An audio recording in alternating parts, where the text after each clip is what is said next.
Telugu senior హాస్య నటుడు రాజేంద్ర ప్రసాద్ ఇంట్లో తీవ్ర విషాదం చోటు చేసుకుంది. ఆయన కూతురు గాయత్రి గుండెపోటుతో నిన్న మరణించారు. ఆమె వయసు 38 సంవత్సరాలు. శుక్రవారం కార్డియాక్ అరెస్ట్ కావడంతో ఆమెను హైదరాబాద్లోని ఏఐజీ ఆసుపత్రికి హుటాహుటిన తరలించారు. చికిత్స పొందుతూ ఆమె మృతి చెందారు. కాగా రాజేంద్ర ప్రసాద్కు ఒక కూతురు, ఒక కొడుకు ఉన్నారు. ఇక గాయత్రి మరణం తెలుగు ఇండస్ట్రీలో తీవ్ర విషాదాన్ని నింపింది. ఈ ఘటనతో రాజేంద్ర ప్రసాద్ షాక్కి గురయ్యారు. తెలుగు సినిమా ఇండస్ట్రీకి కూడా ఇది బిగ్ షాక్ అని చెప్పాలి. ఎందుకంటే కేవలం 38 ఏళ్ల గాయత్రి కార్డియాక్ అరెస్ట్ అవటం అందరినీ ఆశ్చర్యానికి గురిచేసింది. నిన్న శుక్రవారం కార్డియాక్ అరెస్ట్ అవటంతో ఆసుపత్రిలో చేర్పించగా నేడు ఆమె చికిత్స పొందుతూ మృతి చెందారు. రాజేంద్ర ప్రసాద్ తెలుగు సినిమా ఇండస్ట్రీలో ఒక్కో మెట్టు ఎక్కుతూ పైకి ఎదిగారు. మంచి కమెడియన్, యాక్టర్గా కూడా పేరు పొందారు. ఆ తర్వాత ఆయన హీరోగా కూడా పనిచేసి తెలుగు సినిమా ప్రేక్షకులను ఎంతగానో ఆకట్టుకున్నారు. అయితే ఆయన వారసులు ఎవరూ ఇండస్ట్రీలోకి అడుగుపెట్టలేదు.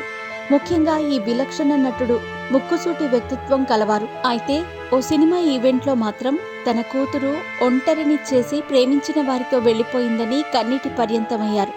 అప్పట్లో అందరినీ ఈ ఘటన షాక్కి గురిచేసింది. ముఖ్యంగా ఈ ప్రీ రిలీజ్ ఈవెంట్లో మాట్లాడుతూ రాజేంద్ర ప్రసాద్, సాధారణంగా అందరూ అమ్మలేని వారు కూతురిలో తల్లిని చూసుకుంటారు. నా తల్లి నా 10 ఏళ్ల వయసులోనే చనిపోయింది. అందుకే నేను నా కూతురిలో నా తల్లిని చూసుకున్నా. కానీ తను కూడా ప్రేమించిన వాడితో వెళ్ళిపోయి నన్ను ఒంటరిని చేసిందని ఎమోషన్ అయ్యారు. అయితే తన కూతురు కార్డియాక్ అరెస్ట్తో చనిపోవటంతో ఇది ఆయనను మరింత కుంగదీస్తుంది. అయితే రాజేంద్ర ప్రసాద్ కొత్తగా రిలీజ్ కానున్న లగ్గం సినిమాలో కూడా నటించారు. గాయత్రికి భర్త, కూతురు, ఓ కుమారుడు ఉన్నారు. కూతురు మహానటి సినిమాలో చైల్డ్ ఆర్టిస్ట్గా కూడా పనిచేసింది. రేపు ఆమె అంత్యక్రియలు నిర్వహించే అవకాశం ఉందని తెలుస్తోంది. తెలుగు ప్రముఖ నటుడు తనదైన ముద్ర వేసుకున్న రాజేంద్ర ప్రసాద్ను పలువురు ఇండస్ట్రీ ప్రముఖులు ఫోన్ ద్వారా తమ సంతాపాన్ని తెలియజేశారు. చిన్న వయసులోనే కూతురును పోగొట్టుకున్న ఆయన బాధ వర్ణనాతీతం. ప్రస్తుతం ఆమె మృతదేహాన్ని హైదరాబాద్లోని కూకట్పల్లికి తరలించారు. ఈ రోజు లేదా రేపు మధ్యాహ్నం గాయత్రి అత్తగారి సొంత ఊర్లో అంత్యక్రియలు నిర్వహించే అవకాశం ఉందని తెలుస్తుంది.